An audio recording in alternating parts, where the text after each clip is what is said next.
From advertising to software as a service to data. Across all of our programs and clients, we've seen a 55 to 65% open rate. Getting brands authentically integrated into content performs better than TV advertising. Typical lifespan of an article is about 24 to 36 hours. If we're reaching out to the right person with the right message and a clear call to action, then it's just a matter of timing. Welcome to the MarTech Podcast, and I Hear Everything production. In this podcast, you'll hear the stories of world-class marketers that use technology to drive business results and achieve career success. We'll unearth the real-world experiences of some of the brightest minds in the marketing and technology space so you can learn the tools, tips, and tricks they've learned along the way. Now here's the host of the MarTech Podcast, Benjamin Shapiro. Welcome to the MarTech Podcast. I'm Benjamin Shapiro, the executive producer of the MarTech Podcast, and today we've got a special episode for you, which is going to be guest hosted by Juan Mendoza, the author of the MarTech Weekly Newsletter. Juan is a recovering MarTech consultant turned creator who writes an amazing weekly newsletter about the MarTech industry. And I'm thrilled to invite him and some of his friends to take the mic and share their knowledge with you, our loyal MarTech Podcast listeners. All right, here's a special episode of the MarTech Podcast, guest hosted by Juan Mendoza, the author of the MarTech Weekly Newsletter. Hello, marketeers and MarTechers. My name is Juan Mendoza from the MarTech Weekly Newsletter. And this week, we are going to discuss market mix modeling and modern media buying in an age of online privacy. Joining me today is Rohit Maheswaran. He is the co-founder and chief product officer at Lifesight. The company was born from a deep understanding of the challenges in the increasingly stringent privacy regulations and cookieless world. Lifesight empowers marketers to create impactful campaigns and personalized customer experiences, bridging gaps left by third-party data for a privacy-centric, cookieless future. So today, Rohit and we are going to discuss how marketing mix modeling, we probably hear this acronym quite a bit floating around, how it actually unlocks scale and builds better budgeting decisioning when it comes to media buying and optimizing that media as well. So here's our first conversation with Rohit Maheswaran from Lifesight. He is the co-founder and chief product officer. Rohit, how are you doing? I'm good, mate. How are you? I'm doing well, thanks. I'm doing well. We were just discussing before we hit record here about how busy we both are. It sounds like Lifesight has been on a bit of a growth tear at the moment. How's the past 6 months been? Oh, it's been fantastic. I think our new product line is taking off. While we've been pretty much known in the third-party marketing measurement space in the past, now the evolution of the company has seen it move towards more first-party based measurements, as well as introducing some of these more modern AI techniques for doing marketing measurements. That's awesome. Well, it's great to hear. I mean, right now, there is a lot of movement in the measurement space in marketing online, and a lot of it is being forced by the cookieless future, which seems to be looming over us constantly. But I think a lot of change will happen in 2024 once Google starts deprecating third-party cookies properly. But can you give us a bit of a definition? So what is marketing mix modeling? How do you understand it? And how do you see marketers using it to achieve that better scale in their marketing efforts? Yeah, so marketing mix modeling has been around for years, right? For decades, actually, since the 60s, ever since people were deciding where to spend their advertising dollar. So ever since then, it was used obviously by some of the larger companies who could afford statisticians and data scientists and all of that. But the advent of tracking-based measurements completely killed it in the late 2010s, perhaps, I would say, when true tracking, individual level tracking took off, the golden era of essentially attribution. That's when marketing mix modeling, I think, lost its popularity because all marketers could see the immediate result from a click-based or view-based attribution tool. And then that ended up being like a fake delusion of sorts where this is what is working. When in reality, marketing mix modeling is actually the true sense of being able to really measure the influence of any media channel, online and offline, and not just gravitate towards the giants in the digital media space, and be able to then measure that influence on the KPI, right? Or the offline or the sale. So that's marketing mix modeling. Obviously, the traditional methodologies have now since evolved. There are cloud-based, AI-based capabilities today that enable a lot faster output of these marketing mix models and is able to then give even a non-technical or non-marketing analytics person to deliver a same output. So as you say, marketing mix modeling has been around for a long time, but it's slowly evolved. It's almost like we're going back to the future here a little bit because it's becoming increasingly important to marketers, particularly marketers that are managing a lot of media spend, to figure out those signals. From my experience, MMM has played a role in understanding not just channel outcomes in terms of where the money's coming from, where the conversions are coming from, but also things like weather, seasonality, and other elements in the whole marketing mix. So it gives you sort of a broader context. But why now? Why is MMM becoming such an important part of the marketing toolkit? Yeah, in essence, this is driven from the fact that ever since GDPR and technology changes such as iOS 14 and all the latest browser-based limitations, right? Safari and Chrome that is coming up soon as well, has started limited the ability to do the one-to-one matching, and in essence has diminished the signal quality and also complete signal loss in many cases. So if attribution can't be done or tracking-based methodologies can't be done accurately, your measurements outcome is just not accurate. So you're reading all your reports in Google Analytics, which is all almost completely wrong. And then you have the in-platform reporting, which is telling you one thing. And then you look at your Shopify account, it tells you another thing. So it's completely disjointed in that sense. So that's where marketing mix modeling comes in as a secondary methodology and in this today's world to supplement your decision-making capabilities and try to guide you towards triangulating the actual truth of what's happening in the world in terms of your marketing outcomes. So like you mentioned, marketing mix modeling, of course, takes in all kinds of data. Essentially, you can feed it your spend data, you can feed it your conversions data, and then all other factors as well, right? Like you mentioned, whether your competitors have done some promotions, events that are happening, sports events or holiday sales events like BFCM and all of that. It takes into all of that into account, as well as some organic data, right? Your newsletters, your video views on TikTok, whatever it might be, and puts it all into the model and is able to then churn that out, take that all into account and allocate your budgets in the most optimized fashion. So MMM has this ability to get that signal, right? So what is each channel contributing, which is kind of interesting because the way, maybe you can help our audience understand how it actually works. Is it a black box? You feed it a bunch of data and it gives you some results. Is there weightings? Is there different types of methodologies within using an MMM model? Could you perhaps step us through, like, what does that look like on the ground, perhaps with even the Lifesight software? Yeah, absolutely. So MM model is a model, right? It's a prediction model. It's a statistical model. So in essence, it's the structure is already there. The foundation is there. It understands all the different ad channels. It understands how the data is impacting specific outcomes, right? It understands two core things in advertising, which is ad stock and saturation. Ad stock being how long is the effect of an ad on a person, right? On a consumer, as well as then saturation as to how far can you go before the channel gives you diminishing returns. So all of these things are built into it. And in essence, what you're doing is feeding it historical aggregated data of all your activities that you've done in the past. This includes like up to 2 years of your spend data across all the channels, as well as then the corresponding sales data for that specific day or for that specific week. So that's another great thing about MMM is we don't need individual level data. This kind of completely privacy safe and privacy compliant in every angle that you can think about. And then once you feed the data in all the external data factors, which is already built in, right? So that's something that Lifesight provides, where we already build in all these other external data factors into it.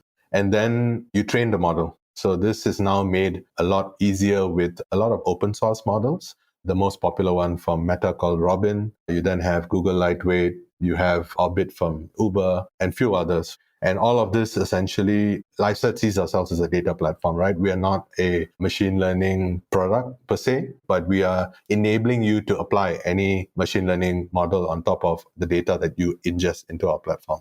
So in essence, making it super easy for non-technical marketers to leverage some of these tools out of the box. Once you feed that in, you pick your model and then generate it. Obviously, there are a lot of nuances. An experienced modeler or statistician or data scientist or marketing analytics person would know all the nuances. They know how to adjust the model. So you can actually calibrate that model. You can change something called your hyperparameters. You can say, no, actually, I know that Instagram gives me a longer ad stop or something like that. And it's all custom for your brand as well. So the whole idea is to build something custom to your brand and your industry and your country, for example. And then from there, it is just trained in within 20 to 30 minutes. It's trained on. We use the cloud, so Google Cloud, and that's done quite quickly. And then you get to look at the results. And the results will essentially tell you a prediction accuracy or like a confidence level of what the model outputted. And from there, we essentially are able to then decide whether you want to use that, whether that's close to your truth of what you're seeing in attribution as well, and perhaps all your other knowledge that you have and experience that you have. And then from there, obviously, you can work with our consultants and be able to then decide whether this model is good for you. Once you have that, then it's all about building up scenarios, your media plan scenarios, essentially.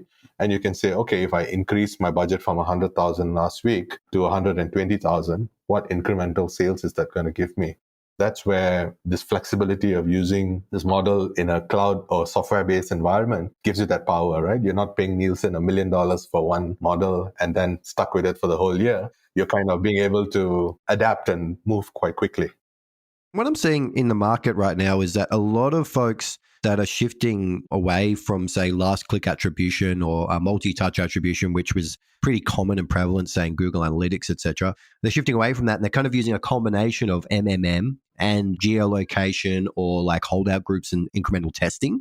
How are you seeing MMM sitting kind of in the MarTech analytics stack? Is it kind of one tool? Is it becoming the source of truth increasingly? What's that mix look like, do you think, right now for a lot of companies? I think any experienced marketing scientist or marketing analytics person would have all these tools in their tool bag. We always start with MMM in the sense that we take the customers, when we speak to the customer for the first time, we say, let's reallocate your budgets first. So let's not do any big mega change. Let's not track anything. Just give me your data. Let's reallocate your budgets. We start with that. Once they have that, then they run the campaigns. Obviously, this is then backed with a proper movement of data. We have a data activation tool as well, which essentially sends the highest quality data to all the ad platforms so that they track your attribution better and your conversions better. And the second step is then to do attributions and daily optimizations. You need attribution for that. You need to be able to know which campaigns to switch off. You need to be able to see which ones to double down on. So that's where attribution comes into play, which is daily optimization tool. And then finally, you need to prove all of that. Now I've done all this advertising. I want to now prove and validate that all of those with the gold standard, which is experiments. That's when you can either do an audience split test or a geo test and do a holdout group and see what exactly did those campaigns bring in terms of incrementality to you. So then it goes back into a feedback loop of then measuring, recalibrating your MMM model with the lift data that you get from the experiments, because that's closer to the ground truth of what's actually happening. So yeah, then that goes into the feedback loop and then you're back again reallocating your budgets that is closer to the ground truth and then coming back to attribution and then going back to experiments again. So that's how we see the mix. That does seem to be the quote unquote best practice as we emerge out of new methodologies. Well, going back to the future almost of finding the old methodologies and making them new again in this sort of new world of online privacy. It does seem to split between, say, forecasting and a sort of a sense of the holistic sense of your performance in terms of media, and then the specific testing you do to figure out what's that attribution doing. So there's sort of a broad and then a narrowing in. I think MMM is the broad picture, and then the narrowing is that geo, holdout, those different types of incremental testing. So it's kind of interesting how those work together, but they're not the same methodology. They're extremely different in the analysis and even the data they use as well. But I wanted to ask you, I mean, you've seen this industry for a while. You've been building Lifesight for quite a time. What have been some of the challenges around using marketing mix modeling? Like, what have been some of the things where, marketers really struggle to get this right, or you kind of see an anti-pattern come up time and time again? Yeah, I think the biggest thing is convincing the modern marketer, right? When I say modern marketer, the marketers that's only been using attribution all their lives, and they're not part of like a large enterprise who has all of those marketing scientists and all of that, right?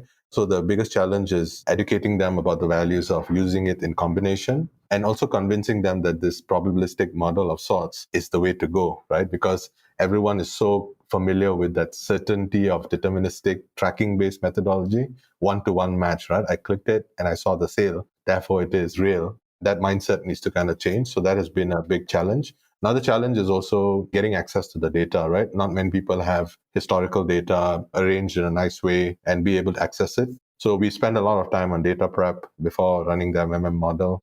And of course, then you have bad data. And that's when you need a consultant to step in, an expert who knows how to arrange the data or tweak the model in order to be able to output a usable model. So that's where we see some challenges. But the market is changing. As you probably know, it's being flooded now with MMM tools. So yeah, we're happy to see that education is happening in a large scale and that marketers are open to testing out the tool beyond just relying on GA4 and in-platform reporting.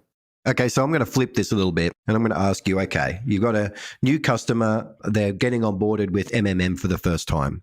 Let's give them a name. Okay, their name is, I don't know, Joey. Joey's come to you, he's worked at XYZ enterprise company and they want to do mixed media modeling. They want to get off GA4 and last click attribution. Okay, great. You go into their business and go, okay, we need this data. What would be the ideal data setup to effectively run MMM modeling? What would you say to Joey? What do you need? So we need typically at least a year's worth of data. So if you're a business that has been running for shorter than that, it's just, you're probably too young, you're probably too small. So you have to be a certain size. At least I would say 50,000 USD in marketing spend a month. That's the sweet spot that we're seeing where it actually makes sense, more than 3 channels. So you have to fulfill this criteria before marketing mix modeling is suitable. Otherwise, it's just not practical, right? You can do just fine with your attribution tools. And then essentially we're saying you got to either connect your data into the platform. So connect all your digital channels that we have connectors for. So just log in and authorize and give permission to access the data. Alternatively, if you have data sitting in an offline store, you can then load that into a Google Sheet or something like that, and then connect the Google Sheet to our platform as well. Then the data starts flowing in. We see what you would call an MMM schema, what the model would be fed essentially in a nicely arranged format. And then we map that schema to the model, and then you're good to go.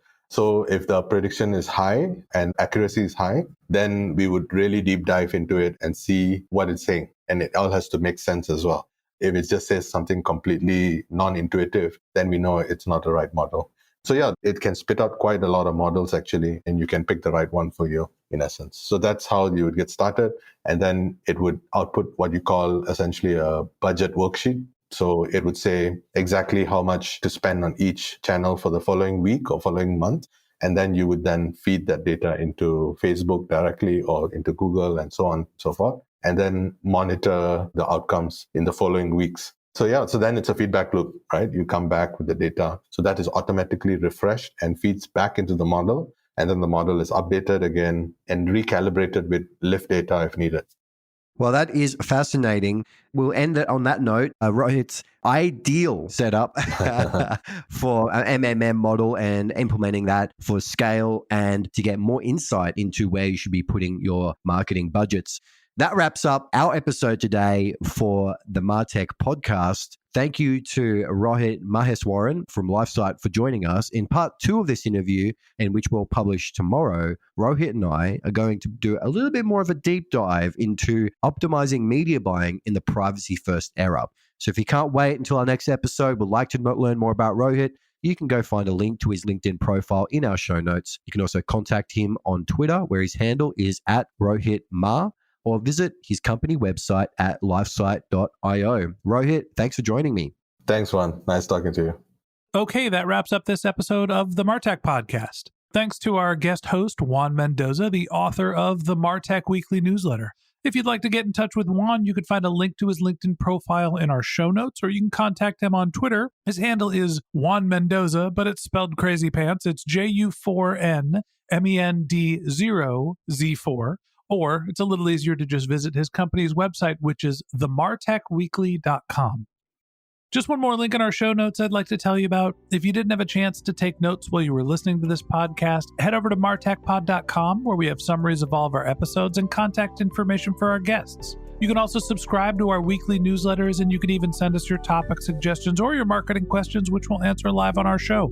Of course, you can always reach out on social media. Our handle is MartechPod, MarTechPod, on LinkedIn, Twitter, Instagram, and Facebook. Or you can contact me directly. My handle is Ben J. Shap, BenJShap. And if you haven't subscribed yet and you want a daily stream of marketing and technology knowledge in your podcast feed, we're going to publish an episode every day this year. So hit the subscribe button in your podcast app, and we'll be back in your feed tomorrow morning. All right, that's it for today. But until next time, my advice is to just focus on keeping your customers happy.